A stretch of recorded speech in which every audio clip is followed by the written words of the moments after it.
The sound of expensive crystal clinking in honor of the new public relations director had just begun to fade when a wheezing sound erupted from my throat like a broken kettle. I am Harper Vance, an antique book restoration expert, someone far more accustomed to the quiet dust of centuries-old paper than to lavish corporate parties like this one. I was completely out of place in this room full of tailored suits and calculated smiles. My sister Madison stood on the small podium at the front of the VIP room, her veneers gleaming under the warm amber lighting. She leaned into the microphone with that practiced PR smile that never quite reached her eyes. "Here we go again," she said, her voice dripping with theatrical exhaustion. "Harper, don't make a scene. It is just mushroom soup. There is no crab in it. Or do you want to ruin my promotion party?" A ripple of uncomfortable laughter went through the room. Madison thought she had scored points with her biting humor, playing to the crowd like she always did. She was basking in their attention, soaking up their approval. But she didn't expect that the man sitting directly across from me, Mr. Arthur Sterling, the group chairman and the very person who had signed her promotion, was staring at my soup bowl with a look of absolute horror. Because Arthur Sterling's daughter also suffers from a deadly shellfish allergy, and he knows exactly what anaphylaxis looks like. He knows the terrifying look of someone whose airway is beginning to close. Before I could even process what was happening, Arthur was moving. He was pulling an EpiPen from the inside pocket of his $5,000 suit and rushing toward me with a speed that seemed impossible for a man of 58. But let me back up. To understand why I was in this near-death situation, I need to tell you what happened earlier that evening. This was supposed to be an intimate dinner party celebrating Madison's promotion in the VIP room of a 3-Michelin-star restaurant, in Manhattan, where reservations required a 3-month wait, and a black Amex. The room was bathed in dim golden lighting that made everything look like a spread in a luxury lifestyle magazine. Chandeliers dripped with crystals, and the walls were lined with dark mahogany paneling. The atmosphere reeked of old money and new ambition. I am 26 years old. Despite my age, I have already made a name for myself as an antique book conservator. Some people in academic circles call me the surgeon of history because of my cold demeanor, my ruthless logic, and my deep understanding of preservation chemistry. I work with materials that are centuries old, treating them with the kind of precision most people reserve for diffusing bombs. My hands have saved manuscripts that survived wars, floods, and fires. My job requires patience, silence, and a respect for the fragility of beautiful things. My sister Madison, on the other hand, is 29 and has just been promoted to public relations director at Sterling Global, one of the largest multinational corporations in the country. She has a glamorous exterior, designer clothes, perfect hair, and a smile she can turn on and off like a light switch. Where I am quiet and careful, she is loud and reckless. Where I preserve, she destroys. Our parents, Robert and Catherine Vance, are both 60 years old and famously vain. They sat at the table that evening, beaming at Madison's new title, basking in her reflected glory. They loved to talk about Madison's important career, her connections, and her visibility. Meanwhile, they constantly looked down on my work, dismissing it as dusty or depressing because they don't understand its prestige. To them, I am the disappointing daughter who chose books over boardrooms. The tension that led to my poisoning, yes, poisoning, let's call it what it was, began before the party even started. Madison had been in the restaurant's lobby earlier that evening when Arthur Sterling arrived. She had tried to intercept him, to pull him aside and show him a media report she had prepared about Sterling Global's latest acquisition. She wanted his attention. She wanted his praise. Instead, Arthur spotted me standing near the coat check, and his face lit up with genuine interest. He walked right past Madison and spent a full 20 minutes discussing the deacidification process of ancient paper with me. He asked detailed questions about pH balance, alkalization treatments, and the difference between European and Asian paper fibers. He was fascinated. He told me about a collection of 18th century letters his company had recently acquired and asked if I would consider consulting on their preservation. I watched Madison's face throughout that conversation. I saw the way her jaw tightened. I saw the way her fingers curled into fists at her sides. I saw the rage building behind her eyes. This was supposed to be her night. Her moment. And here I was, the little sister with the boring job, stealing the attention of the most important person in the room. Madison's jealousy was insane and dangerous. She wanted to humiliate me. She wanted to prove to everyone that I was weak, or worse, that I was faking my allergy to manipulate others and get attention. She believed that a little crab essence wouldn't kill anyone. She thought it would just make me itch a little, maybe cause some hives. She wanted me to lose face in front of Arthur, in front of our parents, in front of everyone who mattered.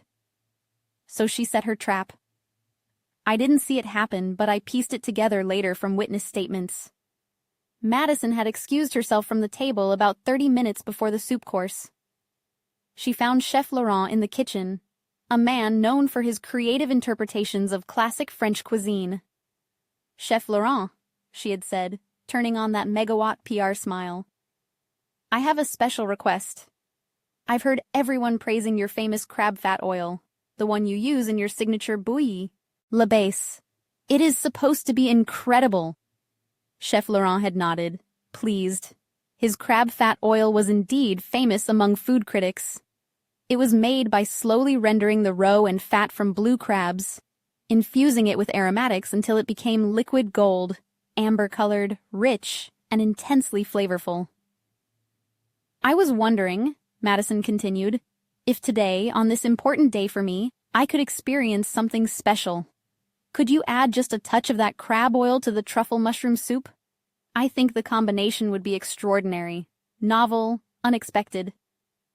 Chef Laurent was surprised by the request. Crab and truffle wasn't a traditional pairing, but he was also a creative chef, always willing to experiment for clients who showed genuine interest in his craft. He thought about it for a moment. The umami of the crab fat, the earthiness of the truffle, the sweetness of the mushrooms. "It isn't a bad idea. Actually, it could work for you, Miss Vance, on your special evening," he said with a small bow. "I will prepare one bowl with the crab oil as an amuse-bouche before the main soup course." "Thank you so much," Madison said sweetly. "You are an artist." What Chef Laurent didn't know, what he couldn't have known, was that there was a conspiracy behind the request. He had no idea that Madison had a sister with a life-threatening shellfish allergy. He had no idea that the bowl he was so carefully preparing would be used as a weapon. When the soup arrived, it was beautiful. The waiter, a young man named Kevin, placed the bowls carefully on the table. Mine had those gorgeous reddish-brown oil swirls on top, catching the candlelight and shimmering like melted copper. Madison leaned over to me, her voice soft and sisterly. "I asked Chef Laurent to add a little smoked chili oil and pine mushroom extract to yours," she said. "I know you find rich food overwhelming sometimes, so I thought this would make it easier for you to eat. The chili adds a nice warmth without being too heavy." I said, "Hould have known better. I am a cautious person by nature.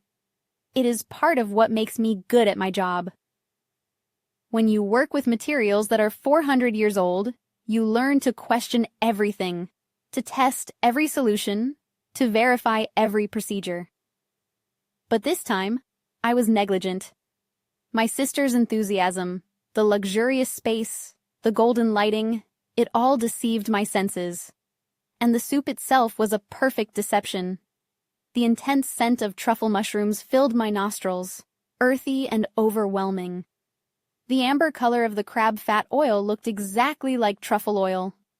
The mushroom scent completely masked the slight fishy smell that I might have otherwise detected. I suspected absolutely nothing. I picked up my spoon and ate a small mouthful. The taste was incredible.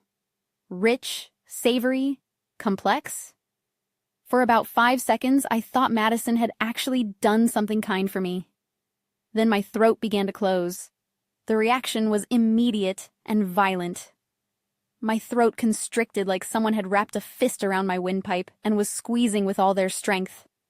My lips started to tingle, then burn, then swell. I could feel my tongue thickening in my mouth, blocking my airway.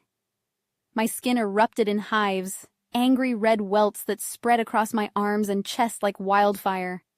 I tried to stand up, but my legs wouldn't support me. The room tilted sideways. I fell from my chair, hitting the plush carpet hard enough to knock the wind out of me, or what little wind I had left. I couldn't breathe. I couldn't speak. I couldn't do anything except claw at my throat and make these horrible wheezing sounds that didn't sound human. And through it all, I could hear my sister laughing. Not a nervous laugh, not an, "oh no, what have I done" laugh. A triumphant laugh. "See? See?" Madison said, her voice carrying across the VIP room. "She is eating mushrooms and pretending to be allergic to crab. This year's Oscar for Best Actress goes to Harper Vance." There was uncertain laughter from some of the guests. SAS. Others looked uncomfortable, unsure whether this was some kind of family joke or something more serious. "Come on, Harper," Madison continued, walking closer to where I was writhing on the floor. "You can drop the act now. You have got everyone's attention. Isn't that what you wanted? To make my special night all about you?" I tried to look at her, tried to make her see that this wasn't an act, that I was dying. But my vision was starting to tunnel. Black spots danced at the edges of my sight. This is how it ends, I thought. Killed by my own sister at a dinner party while everyone watches and thinks it's a joke. But Arthur Sterling was already there. Before I had even fully hit the floor, he had dropped to his knees beside me, the EpiPen already in his hand. "Move!" he shouted, his voice cutting through the laughter like a blade. "Someone call an ambulance now." "Hold still," he said to me, his voice calm despite the chaos. "You are going to be okay. I have got you." He pulled the cap off the EpiPen and jabbed it into my thigh, right through my dress. The needle punched through fabric and skin, and I felt the rush of epinephrine flooding my system like ice water in my veins. The effect wasn't immediate, but it was noticeable. The crushing pressure on my throat eased just slightly, just enough for me to drag in a thin, whistling breath. "Ambulance! Ambulance!" Arthur shouted again, looking around at the stunned staff. "Call emergency services right now, and someone get me oxygen if you have it." The restaurant manager was already on his phone, stammering out the address to the emergency dispatcher. A waiter ran to get the first aid kit from behind the bar. Arthur looked down at me, his face grim. "Stay with me," he said. "The ambulance is coming. You are going to make it." While everyone was panicking, while the room erupted into controlled chaos, I saw Madison's face change. The smug satisfaction drained away. Her smile faltered. She looked at Arthur kneeling beside me, at the EpiPen in his hand, at the way my lips had swollen to twice their normal size. She was beginning to realize that her prank had gone much, much further than she intended. I didn't think," she stammered, backing up a step. My mother rushed over, her face pale. "What happened? What is wrong with her?" "She is having anaphylactic shock," Arthur said sharply. "Someone put shellfish in her food. This isn't a joke or an exaggeration. Without this epinephrine, she would be dead in minutes." My father looked at the soup bowl, then at Madison. I saw the moment comprehension dawned on his face. "Madison," he said slowly, "what did you do?" "Nothing," Madison said quickly. "I just asked for mushroom soup. There wasn't supposed to be any crab in it." But before she could continue her denial, Kevin, the waiter, appeared at her elbow. "Miss Vance?" he said hesitantly. "Do you want me to clear the table? You asked me to have everything ready to clean up after—" "Not now!" Madison snapped at him. That was when the adrenaline hit me properly. The epinephrine was doing its job, forcing my heart to pump faster, opening my airways, giving me back a fraction of my strength.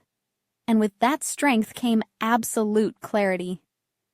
I reached out and grabbed Arthur Sterling's wrist with surprising force. My fingers locked around his expensive watch like a vice. He looked down at me, startled. I couldn't speak yet. My throat was still too swollen, but I could communicate. I pointed at the soup bowl with my free hand. Then I made a fist and held it up, the universal sign for keep, or hold, or preserve. Arthur understood immediately. He might not have been a police officer or a lawyer, but he was a billionaire who had built an empire on his ability to read situations and act decisively. He knew exactly what I was telling him. "No one touches that soup," he roared, his voice carrying the full weight of his authority. "Security! Seal this table! This is a crime scene!" The restaurant, security guards, who had been hovering uncertainly at the edges of the room, immediately sprang into action. They formed a barrier around the table, preventing anyone from approaching. "Mr. Sterling," Madison said, forcing a laugh. "Isn't that a bit dramatic? It is just a misunderstanding." "Nothing leaves this room," Arthur interrupted her, his voice cold as Arctic ice. "Not the dishes, not the soup, not a single napkin. Everything stays exactly where it is until the authorities arrive." My mother grabbed Madison's arm. "Tell me you didn't do this on purpose," she whispered urgently. "Tell me this was an accident." Madison opened her mouth to answer, but no sound came out. Her face had gone sheet white. I lay on the floor, still holding Arthur's wrist, and felt a grim satisfaction spread through me. Despite the pain, despite the fear, despite the fact that I could barely breathe, I had used my last bit of strength to preserve the most important evidence.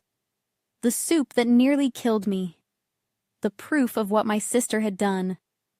That was my first small victory before the darkness started to creep in at the edges of my vision again.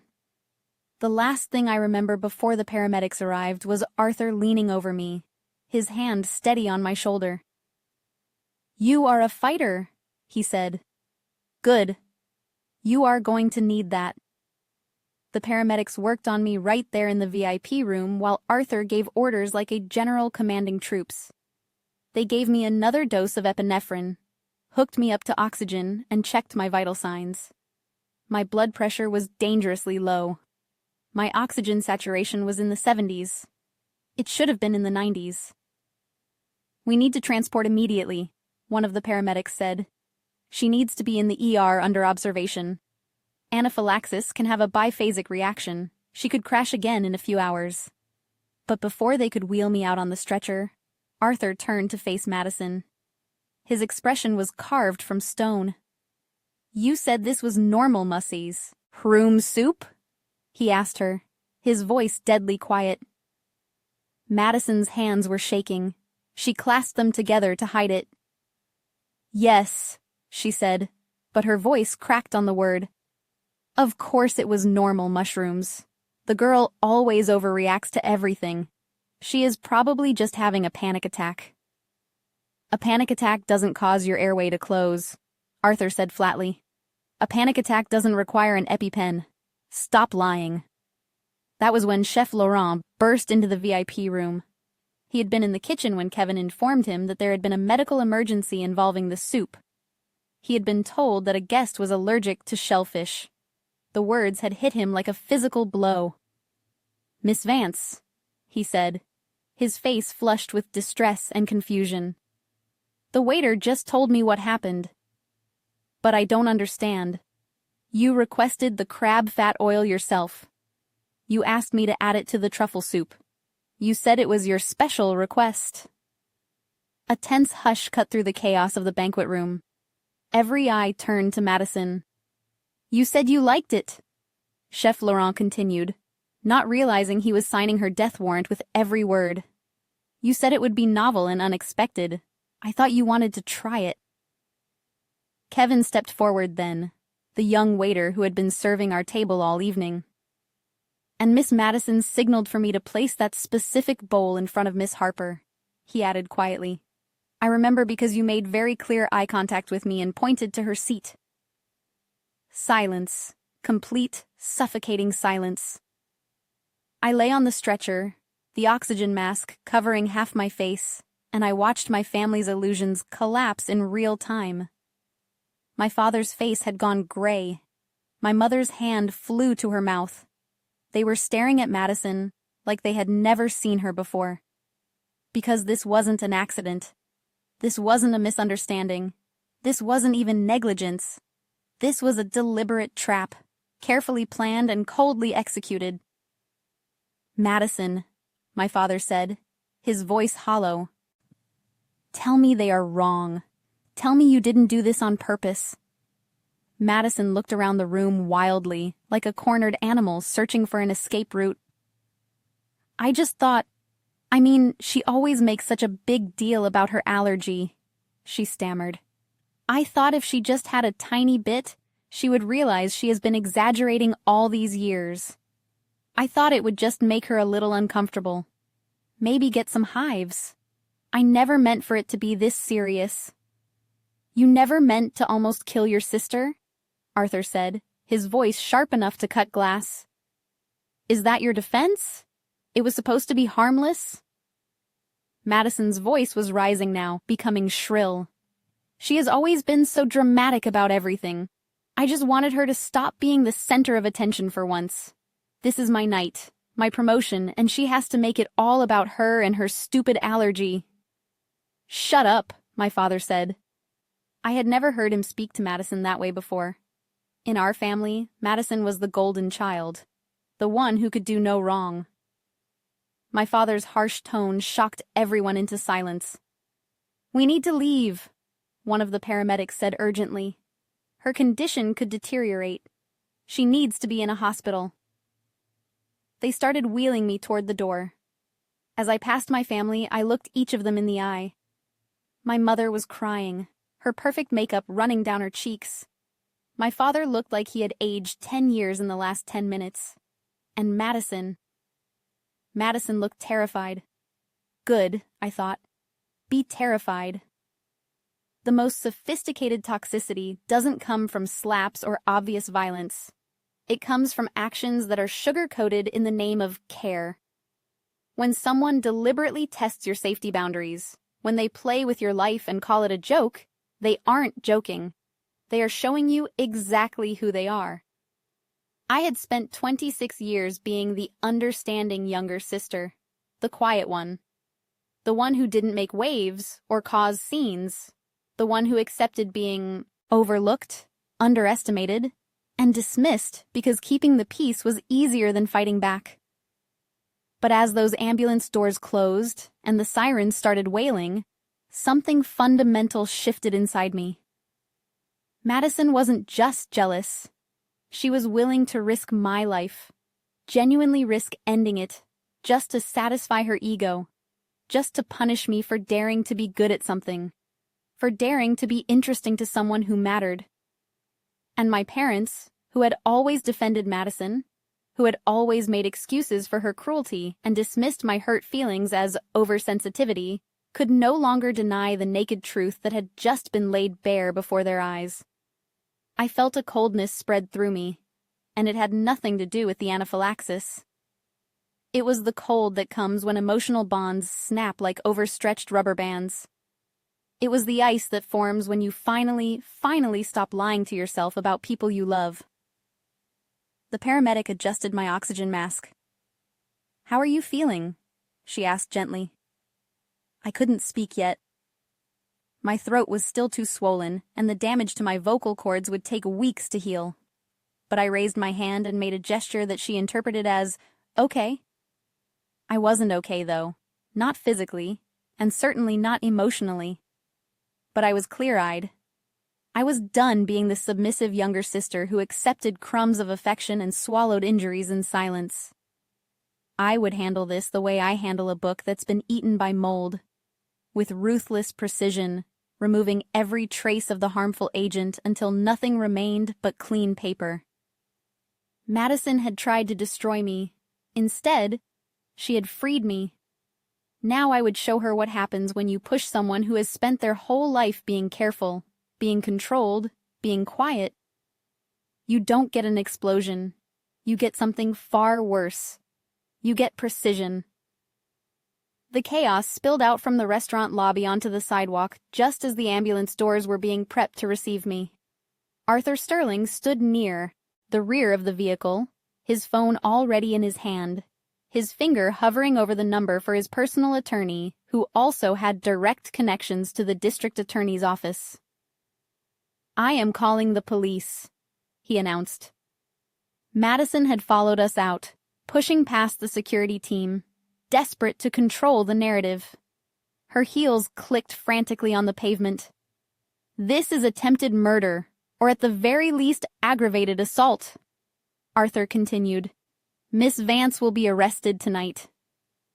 Madison went white as paper. The last traces of color in her cheeks drained away completely. "No," she whispered. "No, please, Mr. Sterling. It was a mistake. I didn't mean—" "You admitted to deliberately contaminating your sister's food with a substance you knew she was deathly allergic to," Arthur said coldly. "You did this at a company event, using company resources, while representing Sterling Global as our new PR director. If I call the police right now, you will be in handcuffs before midnight. Your career will be over before it begins. And given the premeditated nature of this attack, you are looking at serious prison time." My mother grabbed Madison's arm, her face crumpling. "Oh, my sweet girl, what have you done? What have you done?" My father stood frozen, his brain clearly trying to calculate the social and professional fallout of having a daughter arrested for attempted murder at a Michelin-starred restaurant. The scandal would be enormous, inescapable. But I saw something else happening. I saw the way Arthur's hand tightened on his phone. I saw the way the other dinner guests were hovering nearby, their phones out, probably already texting their friends about the drama. I saw the restaurant manager wringing his hands, clearly terrified about the publicity nightmare this would create. And I saw my opportunity. Despite lying on the stretcher with my throat still swollen and my voice reduced to a hoarse rasp, I raised my hand. I clawed the oxygen mask down from my face. "See." "Ma'am, please keep that on," the paramedic insisted, trying to replace it. "You need the oxygen." I pushed her hand away, weakly but firmly. "Wait," I managed to croak out. The single word felt like swallowing broken glass. Arthur turned to look at me, surprised. Everyone went silent, straining to hear what I would say. I looked directly at Arthur, my eyes clear despite everything my body had just been through. "Don't call the police," I said. "Yet." Each word was a physical struggle. The paramedic was checking my monitors anxiously. "Arresting the PR director will cause Sterling Global's stock to plummet," I whispered. "I don't want to affect your assets." I took a ragged breath. "My lawyer will handle it tomorrow." The relief that flooded my family's faces was almost comical. My mother let out a sob of gratitude. "Oh, Harper, thank you. Thank you. You are such a good girl. Such a good sister." My father's shoulders sagged. "We will work this out as a family. We will sit down tomorrow and talk through everything calmly." And Madison. Madison looked at me with a mixture of relief and contempt. She thinks I am weak, I realized. She thinks I am too scared to press charges. She thinks family loyalty will win out in the end. "Harper," she said, stepping closer to the ambulance, her voice taking on that sweet, manipulative tone she uses when she wants something. "I know you are upset right now, and you have every right to be. But we are sisters. We are family. We can work through this together. Maybe some therapy, some family counseling." I held up my hand to stop her. When I spoke again, my voice was a breathless whisper, but crystal clear. "My lawyer will contact you with the terms." "Terms?" Madison blinked, confused. For the settlement, I clarified, fighting the urge to cough. You are going to pay for what you did. Every penny. Her face hardened. You are going to sue me? Your own sister? Would you prefer prison? I asked simply. 8 years in a state facility or a civil settlement. Your choice. Arthur looked at me with something like approval in his eyes.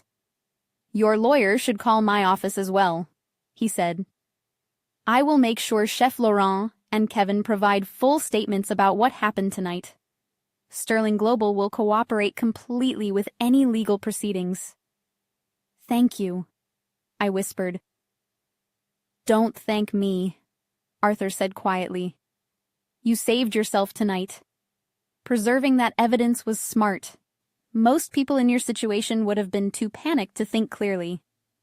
I work with fragile things, I said, finally allowing the paramedic to replace the mask. I know how to protect them. We really need to go now, the paramedic said firmly, signaling the driver. She needs to be under medical supervision. As the ambulance doors started to close, I took one last look at my family standing on the sidewalk. They thought I had shown mercy. They thought I had chosen family over justice. They thought I was still the same quiet, accommodating Harper who always put their needs before her own. They were wrong. I needed time. Time to build an airtight case. Time to let them relax their guard. Time to gather every piece of evidence that would make what came next absolutely undeniable. Madison thought working with a lawyer tomorrow meant some gentle negotiation. Maybe a small payment to smooth things over. Maybe an apology that would let us all move on and pretend this never happened. She had no idea what was coming. I spent 3 days in the hospital. The anaphylaxis had done more damage than the doctors initially realized. My vocal cords were inflamed and damaged from the swelling, leaving my voice husky and weak. I would need weeks of speech therapy to fully recover. The repeated doses of epinephrine had strained my heart, requiring cardiac monitoring. And psychologically, I was a mess. Nightmares of choking, panic attacks triggered by the smell of mushrooms, a bone-deep terror every time I had to eat anything. I didn't rest. I didn't waste a single moment feeling sorry for myself. On the second day, while I was still hooked up to IVs and monitors, I had my lawyer, Mr. Donovan, visit me. He was a sharp, aggressive attorney in his mid-40s who specialized in civil litigation and personal injury cases. I had hired him 3 years ago to handle a contract dispute, and he had impressed me with his ruthless efficiency. Tell me everything, he said, pulling out his tablet to take notes. I told him every detail, every moment. The conversation Arthur had with me that set off Madison's jealousy. The way she had disappeared to speak with the chef. The soup that nearly killed me. The confession in front of witnesses. This is airtight, Mr. Donovan said, his eyes gleaming. She confessed in front of a room full of people, including the CEO of a major corporation. We have the chef's testimony about her specific request to add crab oil. We have the server's testimony about her directing that bowl to your place. We have physical evidence in the form of the soup itself. And we have Arthur Sterling as a witness to your medical emergency and his immediate intervention. I want affidavits from Chef Laurent and Kevin, I said, my damaged voice barely above a whisper. In writing, notarized, before they have a chance to be pressured by my family or anyone else. Consider it done, Mr. Donovan said. I will have them within 48 hours. And I want a full medical report documenting every injury. The throat damage, the cardiac strain, the psychological trauma. Everything. Already ordered. The hospital is cooperating fully. I looked at him steadily. I want her destroyed, Mr. Donovan. Not hurt. Not embarrassed. Destroyed. I want her to lose everything she values. Her career, her money, her reputation. I want my parents to understand exactly what their golden child is capable of. and I want it all done legally, cleanly, and completely. Mr. Donovan smiled. It wasn't a nice smile. It was the smile of a predator who had just spotted prey. How much are we asking for? $900,000, I said without hesitation. That is enough to ruin her financially, but not so much that it seems unreasonable to a mediator. It covers my medical expenses, lost income, pain and suffering, and the cost of psychiatric care. And it is just low enough that she will think she is getting off easy. You have thought this through. I have had nothing but time to think, I said. And one more thing. I want this settled in mediation, not in court. Court takes too long, and I want this done quickly. 3 weeks from tonight. Can you arrange that? For $900,000 in a clear-cut case, the defense will jump at mediation. They will be terrified of what a jury would award. Good, I said, because my silence isn't forgiveness. It is strategy. Mr. Donovan stood up, closing his tablet. Your sister tried to kill you, Miss Vance. She deserves everything that is coming to her. She tried to diminish me, I corrected quietly. She tried to make me small, to make me weak, to prove I was nothing. That is even worse than trying to kill me. Because she wanted me to survive it. She wanted me to live with the humiliation. I leaned back against the hospital pillows, suddenly exhausted. Instead, I continued, she is going to learn what happens when you underestimate someone who spends their life working with things that are fragile but precious. You learn how to protect them, you learn how to repair them, and you learn how to remove anything that threatens them. Completely, permanently, and without mercy. My lawyer left with his marching orders.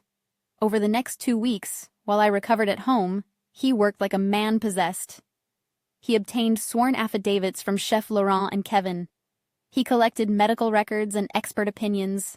He compiled a case file that was absolutely damning. And my family? They thought I was healing. They thought I was processing the trauma. They thought I was deciding whether to forgive and forget. My mother sent flowers, expensive arrangements that I immediately donated to the hospital. My father called twice, leaving rambling voicemails about not letting this tear the family apart. And Madison sent a text message. Can we talk? I think there has been a misunderstanding. I didn't respond to any of them.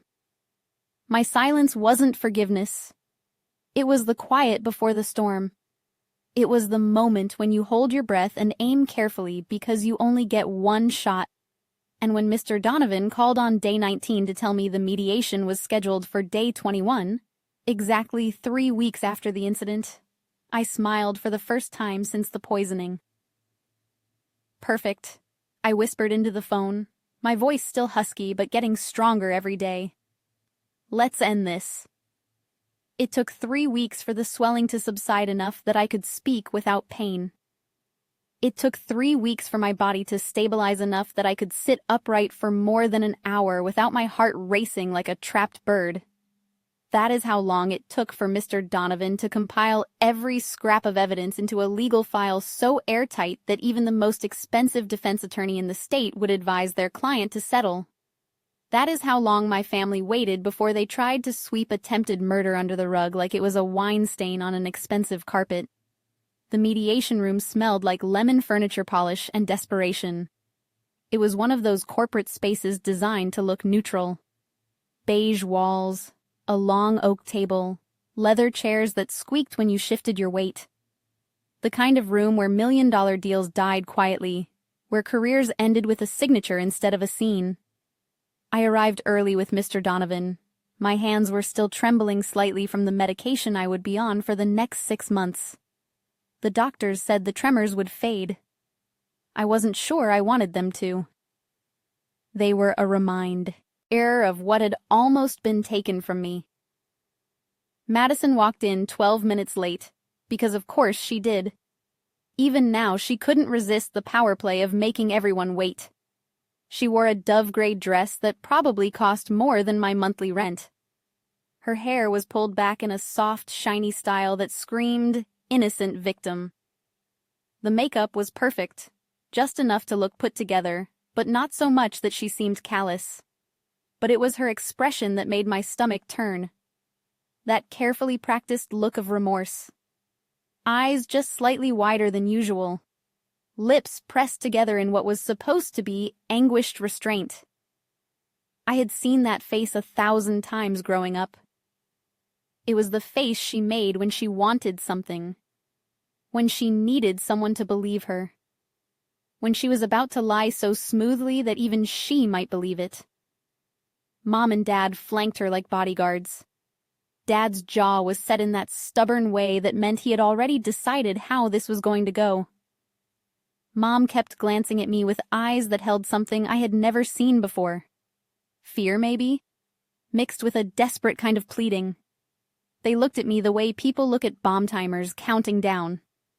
"Harper," Mom started, her voice doing that soft, soothing thing she used to do when I was little and had scraped my knee. "Honey, we are so glad you are feeling better." I didn't respond. Mr. Donovan had coached me. Speak only when necessary. Let the evidence do the talking. Don't let them manipulate your emotions. I folded my hands on the table, felt the cool wood beneath my palms, and waited. Madison leaned forward, and right on cue, her eyes began to glisten. "Harper, Her voice cracked perfectly, a hairline fracture in porcelain. "I need you to know how sorry I am. I swear, I only thought you would get an itchy rash or something. Maybe your throat would get a little scratchy. I just wanted to tease you a bit, you know? Get you to loosen up. Stop being so serious all the time." She reached across, the table like she wanted to take my hand. I pulled mine back. "I didn't know," she continued. And now there were actual tears. Impressive, really. "I didn't know you would almost die. If I had known, I never would have." "Stop." The word came out harder than I intended. Sharp enough that everyone flinched. My mother jumped in immediately, her own version of damage control. "Harper, please. Your sister made a mistake. A terrible mistake. But she didn't mean for things to go this far. After all, she didn't think it would be this bad. Can't you just let it go? Let it go." As if my sister hadn't watched me convulse on a restaurant floor. As if she hadn't put crab fat oil, into my soup, and then sat there, wine glass in hand, waiting to see what would happen. As if "I didn't think it would be this bad" was somehow a defense for poisoning someone.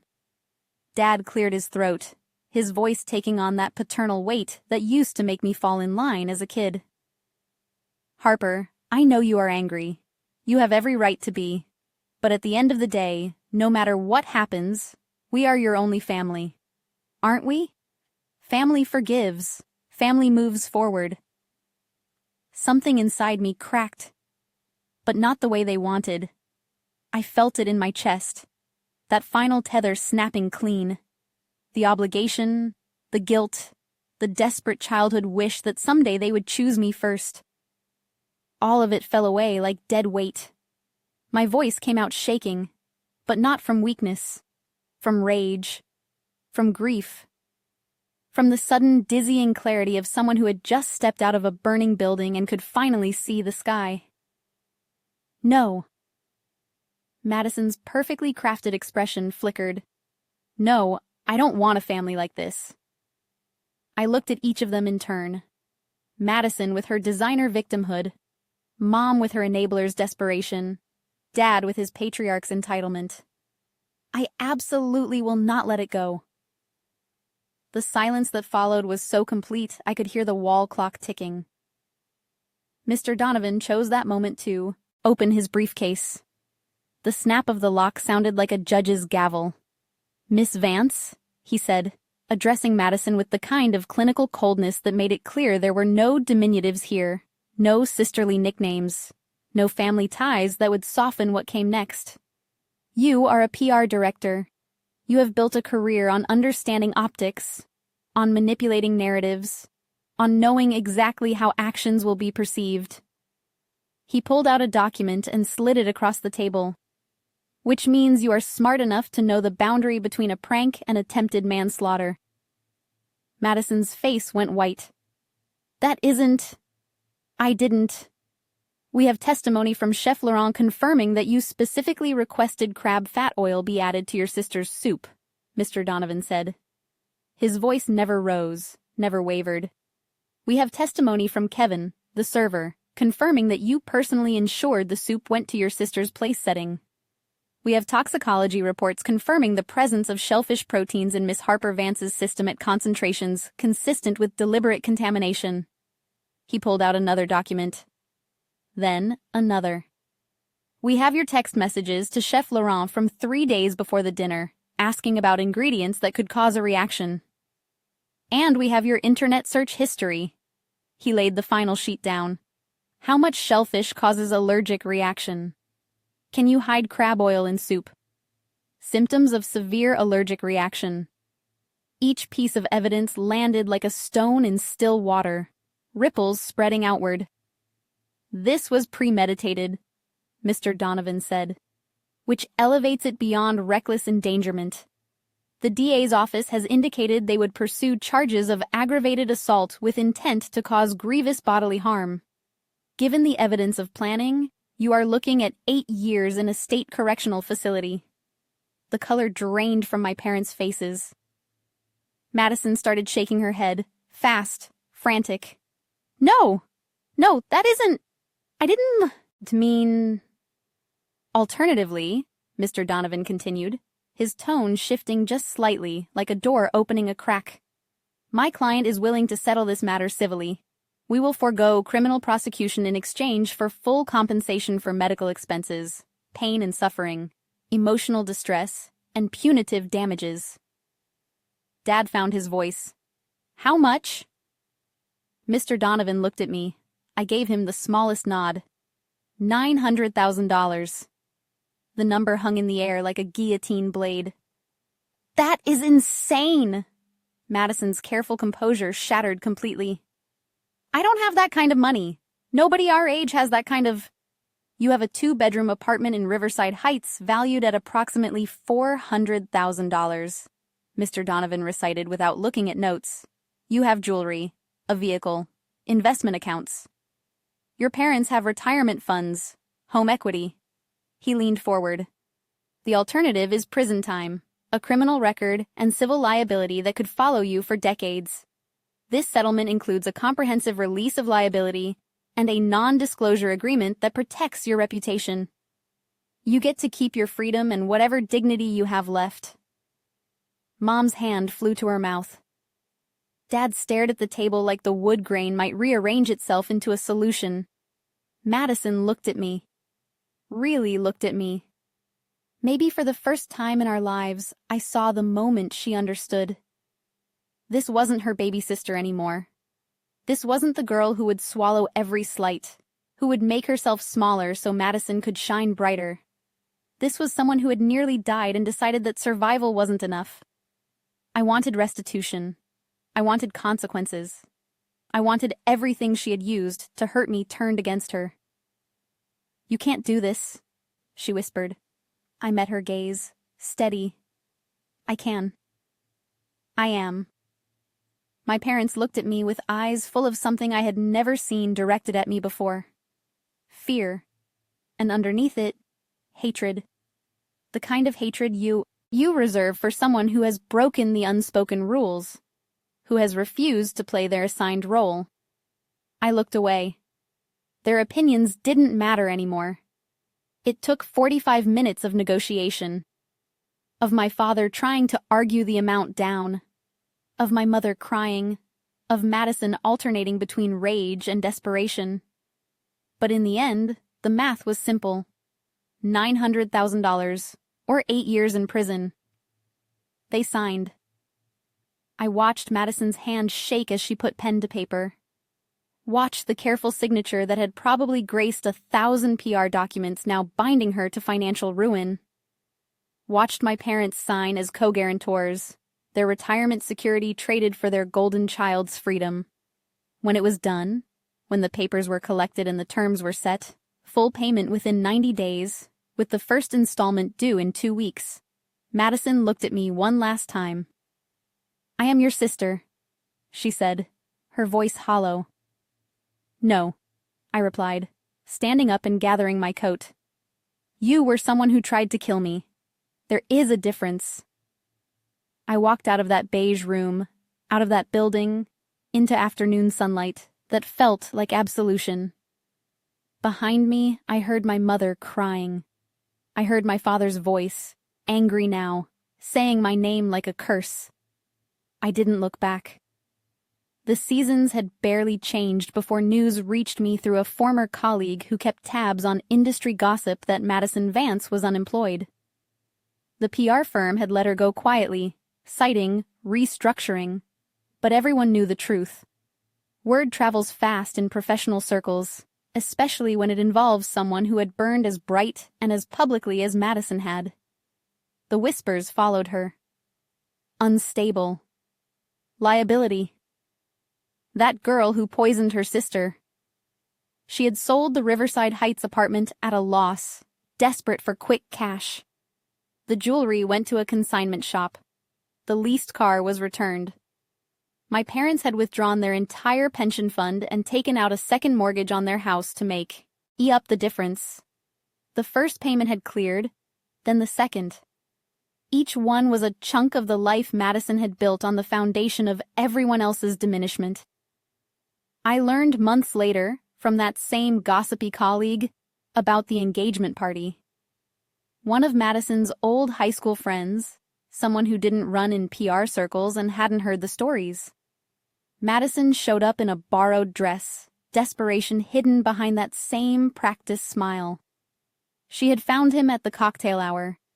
Richard something or other. Old money, divorced, lonely enough to be charmed by a beautiful woman who laughed at his jokes. It was classic Madison, really. She had always known how to read people, how to become exactly what they wanted. For 2 months, she played the role perfectly. Let him wine and dine her.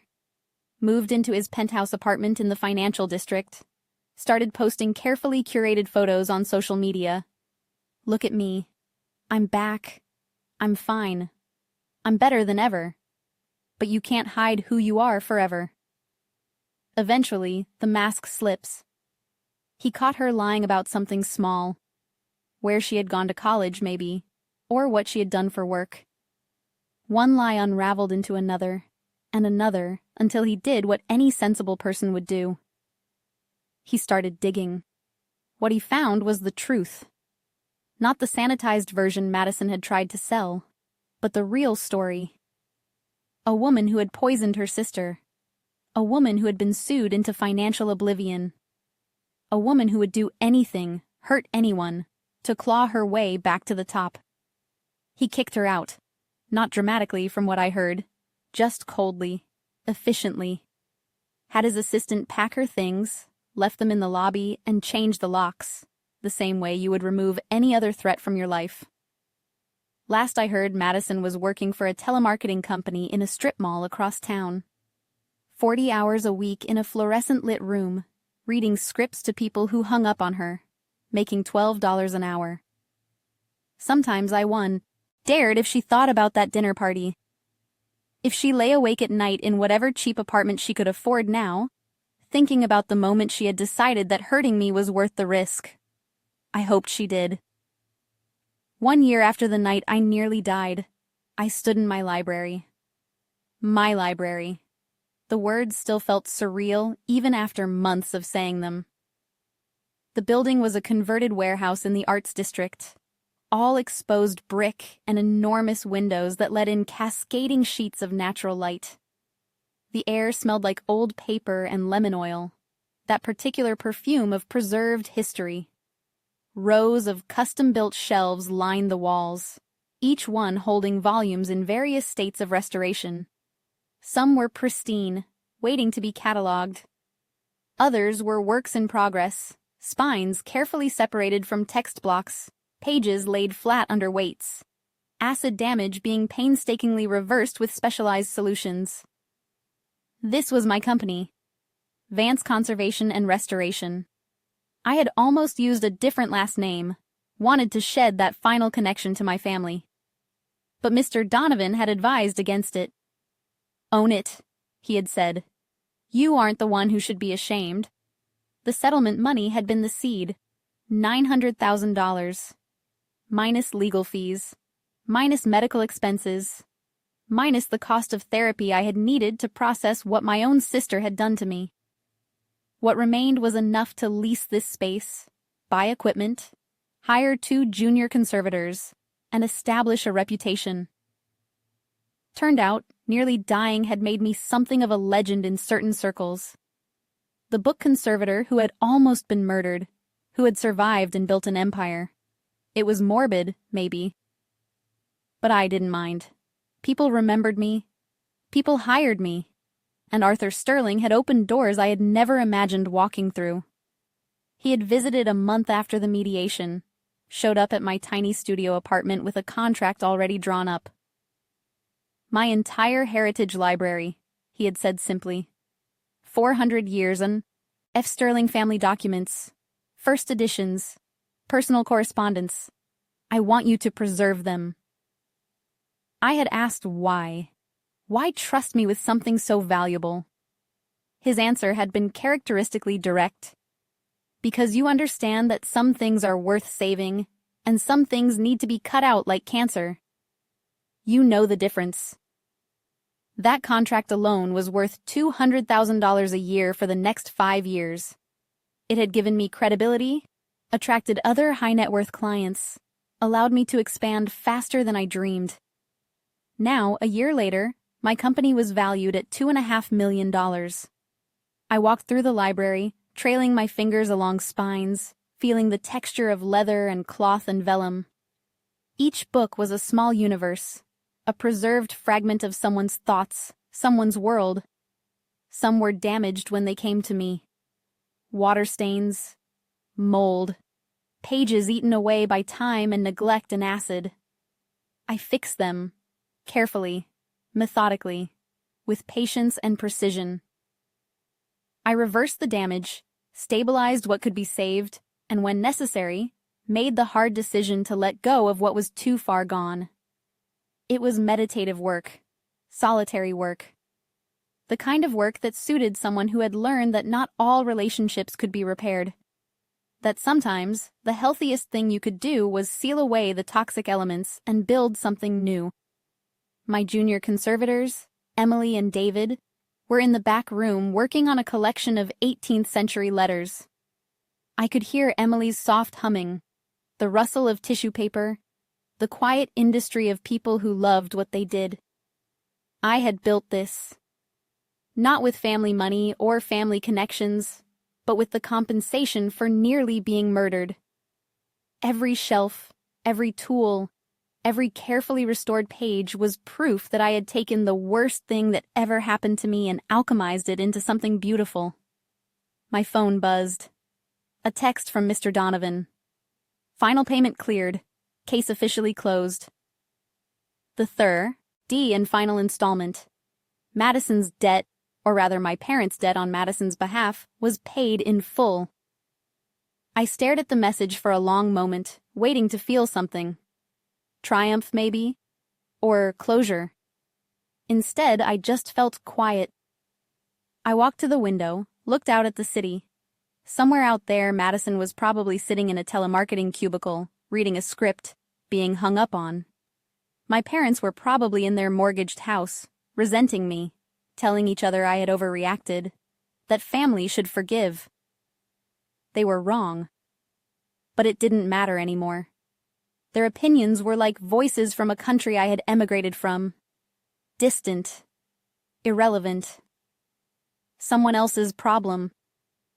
I turned back to my library, to the restoration table where a 16th century manuscript waited for my attention. The pages were brittle, edges darkened with age, but the text was still legible, still valuable, still worth saving.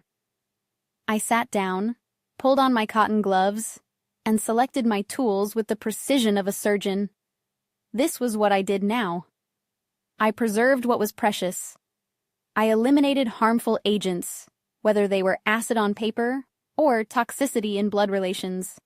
I carefully opened the manuscript, began assessing the damage, planning the restoration. Outside, the afternoon sun slanted through the windows, illuminating dust motes that danced like golden snow. My life was whole now. Brilliant, built on the ashes of the career of the sister who tried to kill me. And for the first time in 26 years, I was exactly where I needed to be.